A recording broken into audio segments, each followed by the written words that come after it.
Hey everybody, welcome or welcome back to my channel. I am so glad that you are here, and you ought to be glad that I am here, okay? So if you did not see my last video, you will not know what I'm talking about. But once I tell you, you will give me a clap, a hand clap for even showing up on this video and being in this garden. If you're new to me, I'm so glad that you're here for all this craziness that's about to happen in this video. My name is Barbara. I live in Tennessee.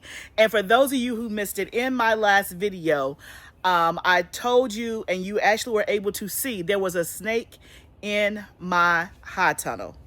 And so y'all, for a split second, I thought, you know what? Maybe the Lord has not called me to grow food. Maybe he's called me to do something else, and maybe my time is up. I did think about it for 1 second, but y'all, I am back in the garden, in the high tunnel, standing with courage, with faith, and no fear.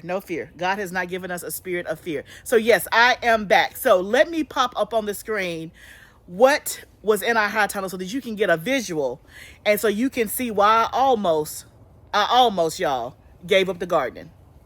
So let me just pop it up here. So let me kind of give you the backstory. In case you did not see the last video, here is the quick version of the story.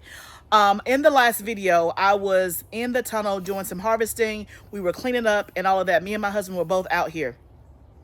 And I worked for a couple of hours, and I went in the house, took a shower, cooked dinner, all the things. And my husband stayed out here in the high tunnel to continue working. Well, at the end of the evening, when he was getting ready to come in, I guess it was about dusk. It wasn't completely dark yet. As he was walking out of the high tunnel, he saw a snake. Yeah, this one right here. I'm gonna put it up here again. He saw this snake. So he is dead. So what the picture you see is him outside of the tunnel. We are going to get rid of him. We're not going to keep him as a dead pet. And I'm saying that so my husband can hear those words, so he knows to get that up out of here. So the next time I come down here, I bet not see it. Okay. My husband is behind the camera working. So I wanted everybody to be clear, okay? That it's here today because this is the next day after the fact. But you best believe when I pull it back up in here again, that thing better be gone, okay? But back to the story. So my husband saw the snake right in between my big circular bed that had all of my sage in it, is where he saw it. And so he got the shovel, he killed it, made sure it was dead. He came in the house and he told me about it. I'm like, oh my goodness, I'm so glad that I wasn't down there by myself. I'm glad that I didn't see it, blah, blah, blah, blah. Well, when I was editing the video of the day we were out in the garden, I actually saw the snake on the video. And so if you go back to my last video, I think it's at minute 148 or 150, you will see the snake. Y'all, I didn't even see it. I was literally talking on the video. I was showing you where my husband had organized some containers and pots and cups, and the snake is literally right there on my video in the tunnel. And that was like 2 or 3 hours earlier before my husband saw it. Y'all. So on this video today, it is Operation Snake Away, Operation Clean Up, Operation Let's Uncover all the hiding places, so that at least if you gonna be in here, I'm gonna see you, okay? But the goal is to get the snakes. I shouldn't say get the snakes out of here. We've only seen the one. Is to make sure that there are no more snakes in here. That is the thing. Now I know some of you are already on top of the table, and it's not even at your house, your garden, or your tunnel. And I get it, right? I get it. I don't know many people that love a snake. First of all, let's have story time. Let me tell you this. When I was probably, I was definitely in high school. I think I was like, no, this might have been my first year of college. Somewhere along in there. Let's just say between the ages of 17 and 19, somewhere along in there. I'm not going to say I was dating this guy. We went on a date, okay? We were not dating. We went on a date. This joker came and picked me up and had a boa constrictor in the car. Needless to say, he was no longer cute. He was no longer fine. He was no longer any of those things. I'm like, I am not the woman for you, because any man that comes and picks me up with a snake in the car is not my type of man, okay? So I say all that to say there are some people who like snakes. They have snakes as pets. But I just go back for what the Bible said, that the snake is cursed, okay? And the Bible says we're going to crush his head. And anyway, so here's what we're doing today, y'all. My husband has assured me that there are no snakes in here. He came before me to the tunnel. He inspected every spot, every crevice, every bed. And so I made my way on down here. So what my husband has been doing is he has got out the weed eater and he has weed eated all around the inside of the greenhouse because there's been a lot of grass, weeds, and all of that. Now, I would love to have the garden that is Pinterest worthy. I would love to have the garden and the high tunnel where there is not a speck of a speck of dust or dirt. But that is not my reality. Y'all, my husband and I do this part-time. We both have very other big jobs. I'm running 2 businesses, including the farm, and my husband has a ministry that he is running. So y'all, this is a very part-time hobby, job, whatever you want to call it. And so we do enough to grow the food, harvest the food, preserve the food, cook the food, that a lot of times, especially in the summer, our days and nights are so long and we are so busy that we do not have time to keep the tunnel maintained and manicured. It's not that we don't want to, we just simply don't have time and enough hands. We are managing a whole lot, and I've tried to get a farm worker. They last for 5 seconds and then they gone. And if you've ever tried to hire somebody to help you in the garden, like, I'm paying. I'm not even asking for volunteers. I am paying, and I still cannot get anybody that is consistent and full-time the way that I need. And I shouldn't say full-time. I need somebody part-time consistently. But that's a whole nother story. All that to say is that I know you have seen pictures of my high tunnel. You're probably like, girl, what's up with them weeds? Y'all, we're doing the best that we can. We are doing the best that we can. But now that we have seen, a 10-foot snake, I'm over-exaggerating. But I think that thing was about 5 feet. At least. Now that we have seen that snake, my husband's like, okay, we got to be a little bit more diligent and all of that. And so let me turn the camera around and show you what he's already done. And then let me kind of walk you through what some of our plans are to not just keep snakes away, just to keep all the varmints away, or at least if they're going to be in here, we're going to see them. Like, you're not going to be hiding and slithering and coming up out of stuff and we don't even know you there. That's not going to happen. That's not going to happen. So let me turn the camera around and show you what he's already done. So one of the things he started with is that he started weed eating all around the greenhouse. So this area here, of course, it's hard to get with the lawnmower. You have to weed eat. And you guys know we've been under like 40 days and nights of rain. And y'all, today the sun came out and we are so thankful. So he's actually able to be outside for a couple of hours and to try to get this project started. So he weeded it all around here, as you can see, and all the way around the high tunnel. And then he started coming in here. You can see kind of all the debris, but all along the beds, he started to weed eat. You can see that there. And eventually we're going to lay new paper down. Now, we do have paper under here, but I want you to see this paper. If you can tell, it looks almost like fabric. So, needless to say, it doesn't work very well.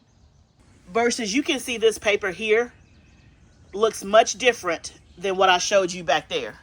So, if you're new here, this high tunnel we had built in October of 2021. So, it is 4 years.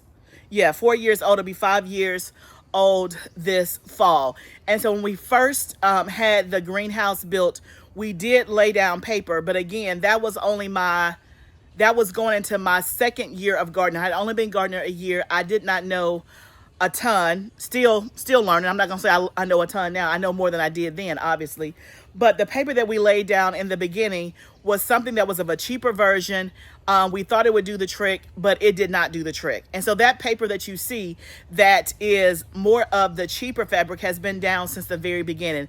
And as you can see, it's not very effective. It's very, I don't know if the word is porous, but things have come through it. You can see that we have rocks on top of the paper, and that was one to help with, from an aesthetic standpoint, just for it to look nice. But then also the goal was to help with the weeds. And again, it hasn't done that that much as well, because we still get grass and weeds growing along the beds. Now, one of the things he did weed eat today, just because when I say desperate times call for desperate measures, after seeing the snake, he just wants to go ahead and get it down. But normally we don't weed eat in here a lot. One, because there are rocks down, so we try to be careful with the rocks flying. And then also you don't want to nick the paper that's already there, or, you know, damage the beds and all that. So we have been pulling by hand a lot of the grass. And again, when it gets overwhelming, then it's just so much to pull, and that's how you get behind. But today he actually did use the weed eater.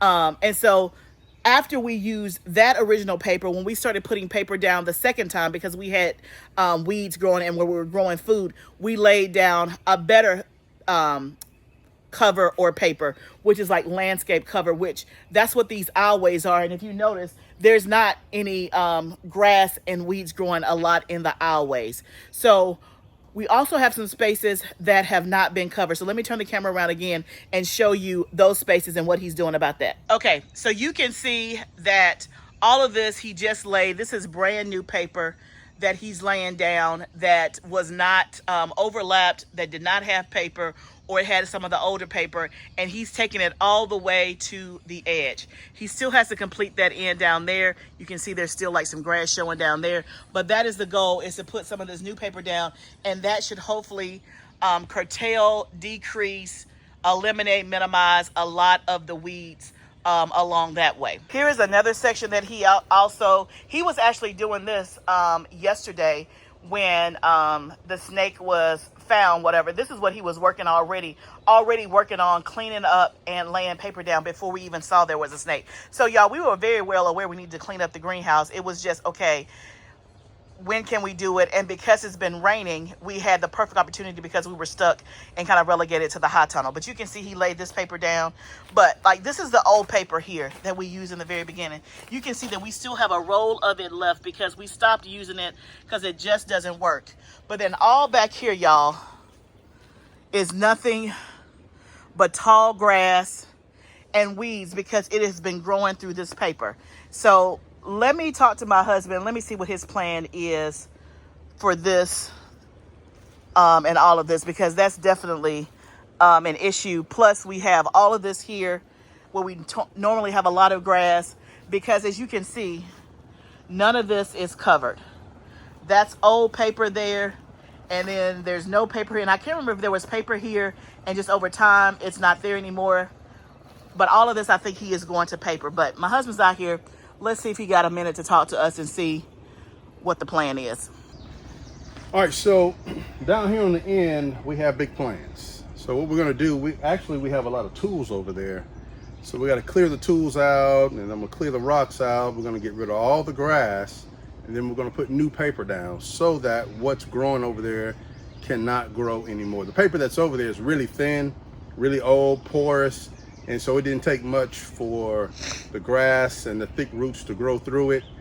This is what we did at the beginning, and so I don't even remember what year this is for us in the garden, but now we've got, we're going back and we're fixing the things that we did not get to in the beginning, or we used inferior products, things we didn't understand at the time. And so over there, though it's all tall and weedy, when we get done, it'll look just like this here, just paper down on the ground. We're gonna move the rocks, move the tools, put new paper down, and then put the tools back. And we're not expecting to see any more grass growing over there. So what you think about that snake, Beck? That snake. I wasn't looking forward to seeing a snake, but who is? But when I saw it, What you do, Beck? the first thing I thought was, now that I see you, I can't unsee you, and I can't allow you to go away, because I'm not sure where you're gonna go, seeing as you're in the greenhouse. So, Because he tried to get away, right? he tried to get away. So I don't think he was aggressive necessarily, but I had a little bitty shovel right next to me, and so I hit him with the shovel, but I got him on the tail, and he got upset and turned around and kind of curled up, and I said, I'll be right back. So I went and got a long shovel, and with some good reach distance, and I administered corporal punishment. And so today we came back looking to make sure there was no babies around, no eggs in here, because we weren't sure if he was living in here, and we just didn't know. But everything has been clear, and so now everything is safe, and we will keep a good eye. Okay, so y'all heard it from my husband. Let me tell you, God does all things well, because the fact that that snake was so close to me and I didn't see it, like, y'all, if you haven't seen the last video, you got to go back and watch the last video. I did not even know it was there, right? It had been moving all around and all of that. So the Lord knew that my husband needed to see it and not me. The Lord knew that I didn't even need to be down here by myself at night, like just all the things. And so I'm very thankful that we got it and that we didn't just see it on the video like, oh my goodness, there was a snake. Where is it? Once you see it, you can't unsee it. You cannot unsee it. So another thing that we're doing on this video is I am clearing out the bed with the sage. So I had mentioned on that last video that the sage kind of took over, and I never intended for that to happen. And so it's so funny because that's where the snake was. It was like right around that bed when my husband saw it. And so that's not why I'm getting rid of the sage. I was already going to get rid of the sage, but I'm going to get my husband to pull up the sage, the roots, and I'm going to redo this bed over. I'm going to reclaim this bed. So let me take you back and show you us clearing out this bed. So you've probably seen in some of my previous videos, this particular bed had sage in it. And not only did it have sage, it actually has oregano growing beneath the sage, but the sage just kind of smothered it out. This bed used to be full of flowers and herbs of all different kinds.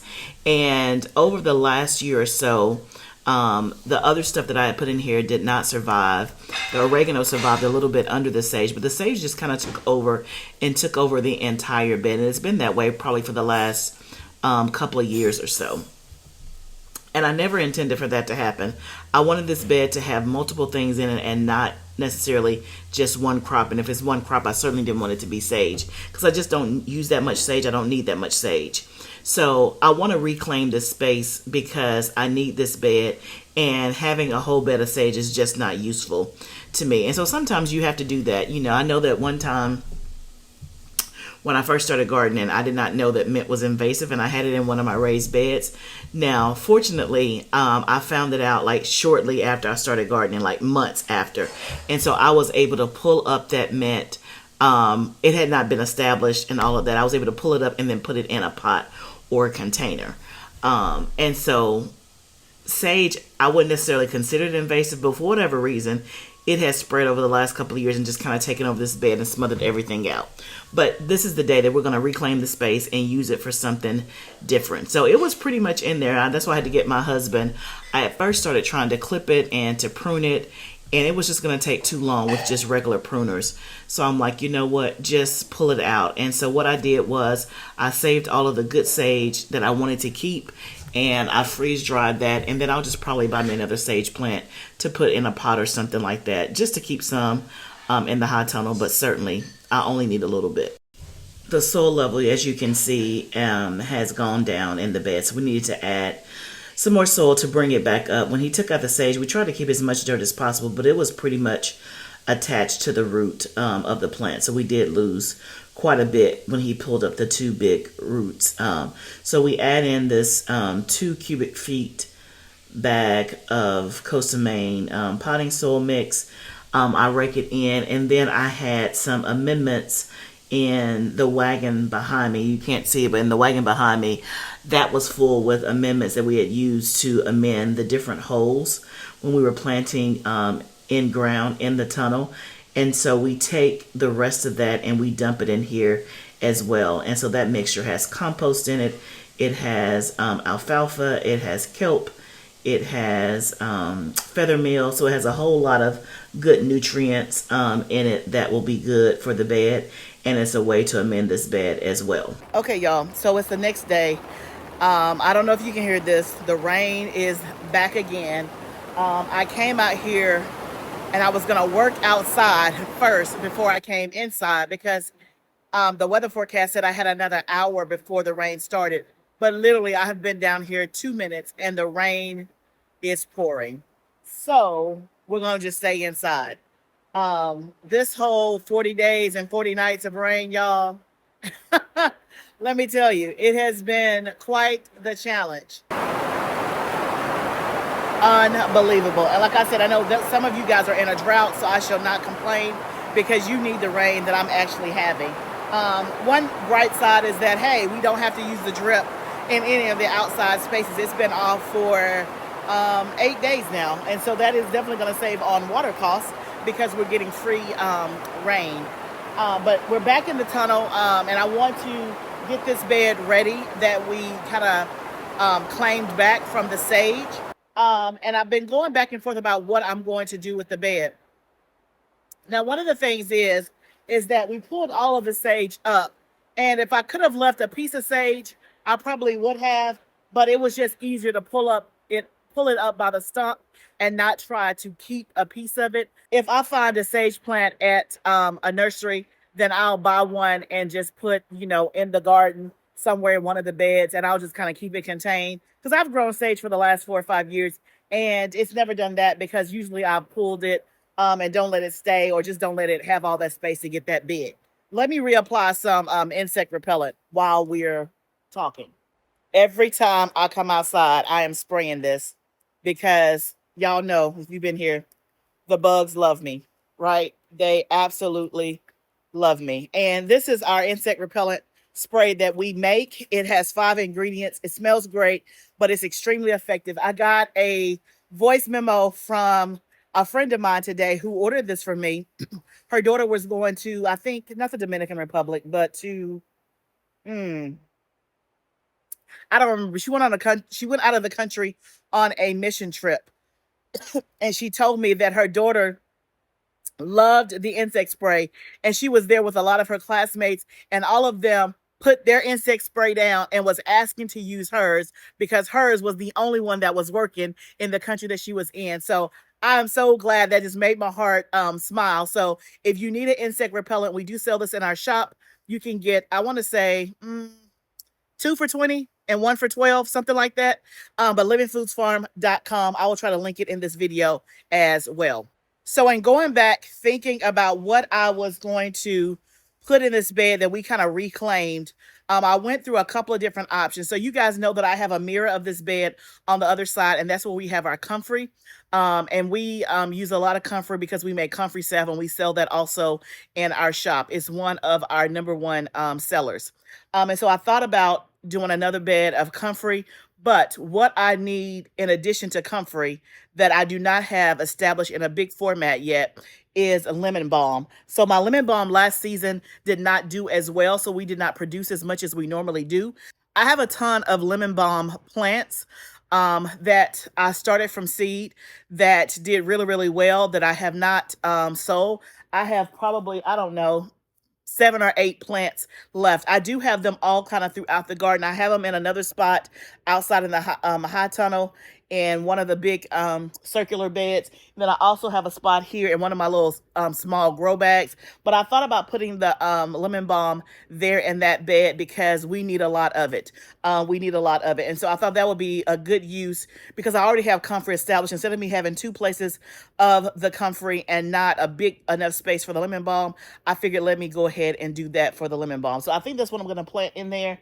I may plant something else in there as well. In terms of plants that I have left over that I'm still trying to use are lemon balm. I have quite a few eucalyptus plants, and I really don't need more eucalyptus, but I have the plants and I cannot throw them away. I have lemon balm, I have chamomile, I have lavender, and I have eucalyptus. Those are the 4 main plants that I have left. I also have a small tray of zinnias that I will use in my back yard, so I'm not concerned about those. I have that tray of Roma tomatoes that we saved. I'm going to use those, and I have other tomatoes that are indeterminate that I won't be using. But for the most part, I am dwindling down the plants that we grew from seed and using them in spaces in the garden. And y'all, the rain just stopped like that. And when I tell you the heat just rose in this place, it just rose. And another thing is that we need to do coming up soon is we need to put our shade cloth back on our high tunnel. The temperatures have been very mild because of all the rain. So it's probably been, hovering between 80 and 85 degrees in the daytime, which is not terrible. But when it gets 85 degrees out there and the sun is brightly shining, like literally, y'all, the rain just went away and now the sun is back out. Just that fast. When the sun is brightly shining, of course, 85 degrees outside is like 95 to 100 in here.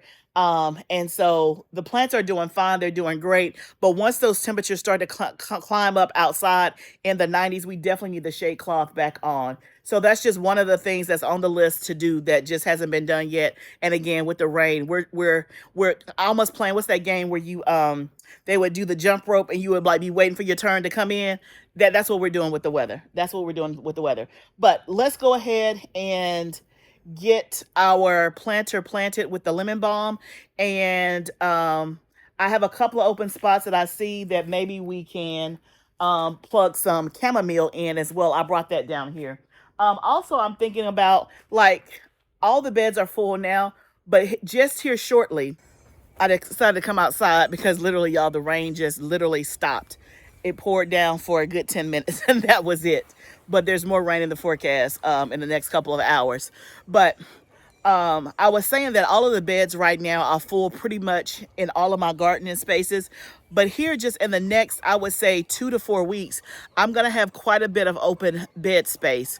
And so I still have to figure out, you know, what am I going to plant in those so that we don't have just empty beds, because y'all know I don't believe in no empty beds. Every bed's going to be full, because if we have the space, we're just going to grow more food. But the reason why they're going to be empty is because we have onions, garlic, and potatoes all to be harvested within the next 2 to 4 weeks. And so all of those beds will be empty. Now, one thing that we will be planting out in the next 2 to 4 weeks are our sweet potatoes. But our sweet potatoes won't take up all of the bed space that we're going to be gaining once we harvest those things. So I still got to, you know, figure out planning wise what we're going to do with those things. Now, with the indeterminate tomatoes, could I put those in raised beds? I really do not like growing indeterminate tomatoes in raised beds just because they get so tall and they are hard to trellis. So I don't really have more spots that are trellisable, if that's a word, to put the indeterminate tomatoes, which is why I'm not trying to really, you know, plan around them or to keep them.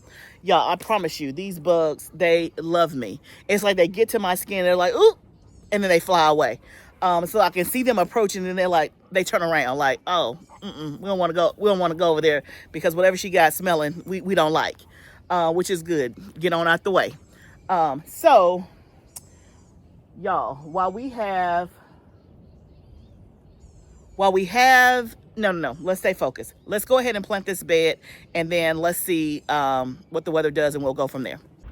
So we topped this off with soil. We also added in some amendments and compost and got it back up to a reasonable soil level. So I'm just going to mix this in on top. This compost and amendments was what we used for the different holes and stuff when we were planting the in-ground space. You know how I amended each hole, so it has a ton of stuff in it. So I'm just going to break this up, get this all in here, and get the lemon balm planted. Now, lemon balm, if it filled up this whole bed, I would be extremely happy, because again, we use it a ton to make our lemon balm salve. Plus, I have a couple of new projects on the farm that I want to try that require some lemon balm. So I'm gonna plant this in the center. I have 3, and I wonder, get some of these roots out of here, break up some of this old roots. And y'all, it is so hot in here, just like that when the sun came out. This lemon balm we did from seed. You can see it's a little bit root bound, so I'm gonna loosen these roots some. It has been growing for the last, I would say, 3 months or so.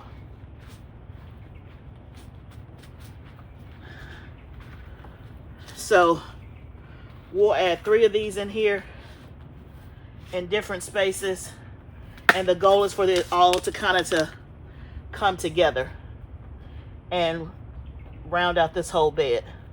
Now, what I can do, obviously, is put some flowers in here until it fills out and takes over. I could do that as well.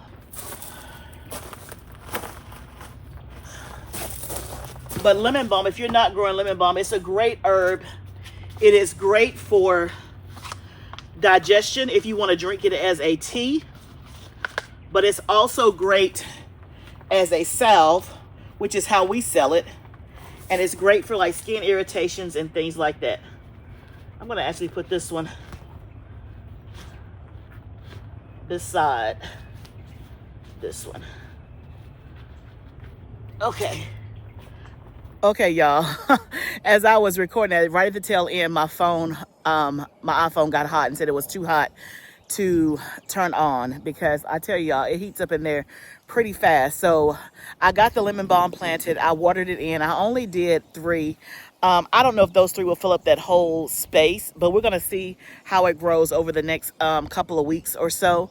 I still may add some stuff into it, like some flowers, just to kind of fill up the bed initially. Then I can always take the flowers out as the lemon balm continues to grow, or it may not impact it at all. I did look up what companion plants are good with lemon balm, and it said tomatoes. Now lemon balm has a strong root system, so you want to definitely grow it in a container. I would never put it like in my garden bed with like my other vegetables in terms of companion planting, but because that's where it's going to be, then I may add something into that. But it did say tomatoes were a good companion plant, and I don't remember the other one. So I'm not going to put a tomato in there. If I had like a small dwarf tomato, maybe I might, but I'm thinking I'll just put like some flowers or maybe some chamomile in there. But we're done in the high tunnel because the temperature says that we're done. So we're out here now, and while my phone was kind of trying to cool off, what I was doing was just kind of a little bit more cleanup of the trays. And so I had 1 tray of tomatoes that looked really, really bad. I went ahead and composted those and got that tray taken care of, and then just assessing to see what all I have left. So I have some chamomile, like I said, left over. I'm going to add it to 1 chamomile plant to one of the beds over there. I also did some labels of some of my berry bushes while I was waiting for my phone to cool down. But also, let me go grab my lavender as well, because I have some spaces that I need to interplant the lavender with in addition. Okay, so I'm in the outside garden. Y'all, look at my corn. It's looking so good. Corn is looking good. It's so amazing how little, y'all, it was showers, and now the sun is like beaming. Okay, look what I found, y'all. When I was getting ready to get rid of some of these and compost some of these tomato plants, look, y'all, this is eye candy, which is from Wild Boar Farms. I grew it last year. It's very pretty once it completely matures, but it already has like 2 little tomatoes on it. So you know I can't throw that away. I got to keep it. I'm going to put this in my high tunnel in the raised bed. Because it's a micro dwarf, that I can stake this pretty easily, and it's not going to get too big. It's a determinate type tomato. So I found that. We'll keep that. So I have 1, 2, 3... I have 5 chamomile left last year, and you got to grow a lot of chamomile. Now, it says it's self-seed. I haven't had any come back as of yet, but last year I grew chamomile for the first time successfully. I think I had 2 plants, and I collected flowers, but it wasn't a whole lot. I think you got to have a lot to do anything with. So I did do a whole lot this year. It's growing nicely in most places. It hadn't started blooming yet, which I have to remember is chamomile. Similar to me, when it got really hot in the summer, it did not bloom as much. But I have a spot over here that I'm going to put some more chamomile in, and we're not going to let these plants go to waste. Like I said, we are reclaiming plants, we reclaiming space. We gonna make it work. We're gonna make it work. The only thing, and y'all, some of y'all, I can't show you me composting tomato plants because y'all about to have a fit about these tomato plants. Y'all, I grew 250 tomato plants, right? And so we're down to like the last, I would say 15 faithful.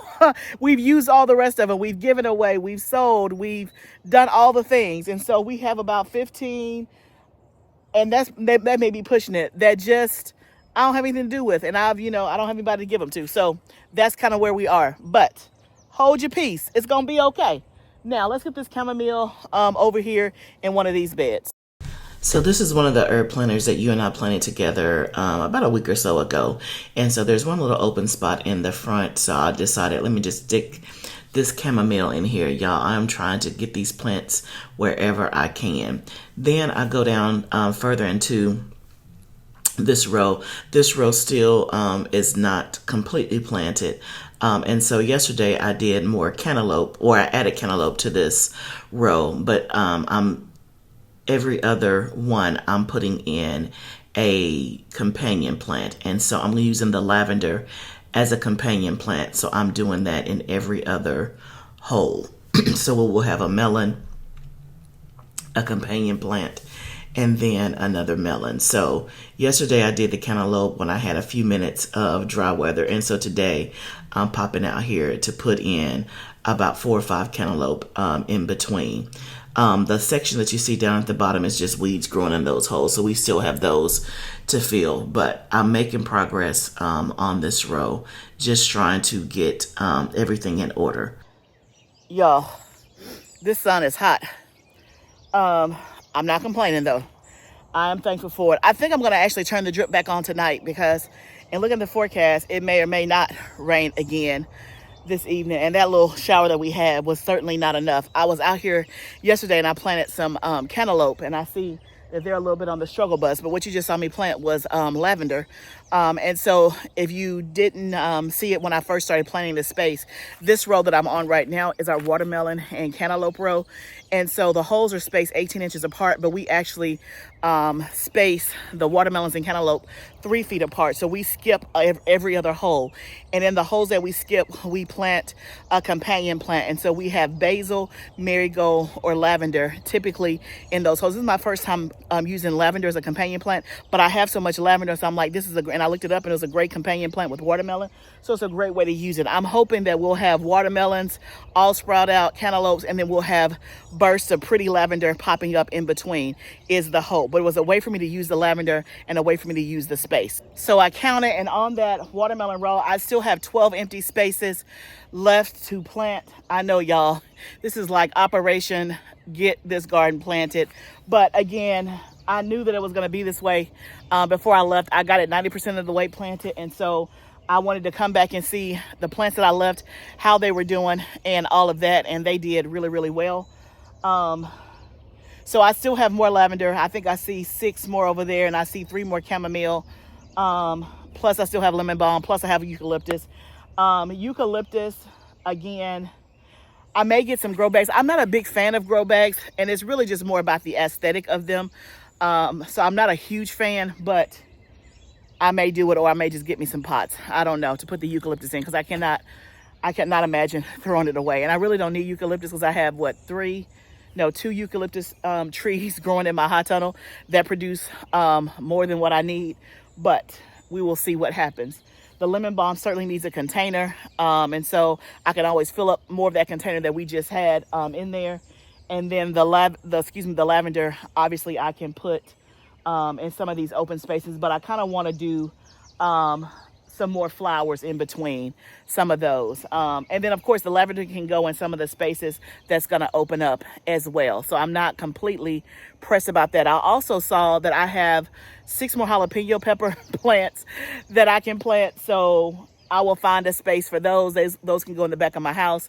And then I have some okra plants left over that I didn't know that I had. And I have 8 okra planted right now, and they're doing great. I don't want to plant any more okra because okra, we all know, is a diva. And okra requires you to love on her every single day of the summer once she starts producing. And 8 is enough. 8 is enough. I do not want more than that. So, and the okra plants look pretty good. So I may see if I can find somebody who wants to take those. But y'all, believe it or not, we are dwindling down. We are dwindling down. And again, it'll be an oxymoron when I clear out these beds with the onions and potatoes and all of that, and the garlic. Then I'm going to have this open space that I need stuff to fill in. It's just the way it goes, right? It's just the way it goes. I had, it seems like, too many tomatoes and not enough peppers this season. That has never happened, but you know, that's the part of the journey. That's what happens sometimes. But I feel good about what we have going on. I feel good about reclaiming that space. And I feel good that I got back out here, y'all. Let me just tell you now, it was a struggle. And what you see today and this, like the next day when I'm changing these clothes, I'm out here by myself. My husband is not even on property. So I've been in the hot tunnel by myself. I've been out here in the garden by myself. And I just thank God, because again, I'm not going to let fear keep me from doing the thing that I love to do and the thing that the Lord has called me to do. So thank you guys so much for all of you who gave me many of comments and encouragement, and just let me know that I'm not the only one to see a snake. You guys are seeing snakes in your garden or whatever. But it took me back. I'm like, I might need to rethink this life choice. But we are back in the garden. We are back doing what we do, doing what we love. And I'm excited about it. I'm excited about it. Am I looking around over my shoulder? Yes, I am. I am on high alert, but that's to be expected. But I'm glad that I got back out here. I'm glad that I did not let fear keep me from being in the garden. And I'm glad that you guys were out here with me. We were able to reclaim that bed and put some lemon balm in there. We were able to get some other plants done and out of the way. I'm going to put that tomato plant back in the hot tunnel, but it's a little warm right now. I'm going to actually call it right here so I can go in the house and get me some water and cool down, because the sun is like right on top of me and I need to go in and take a little rest. So thank you guys so much for joining me today. I appreciate each and every one of you. If you have not subscribed to my channel, what are you waiting on? Please hit the subscribe button so that you can join me this summer and months to come on this journey. Remember, y'all, it is a journey, but let's do it together. I'll see you next time, friends.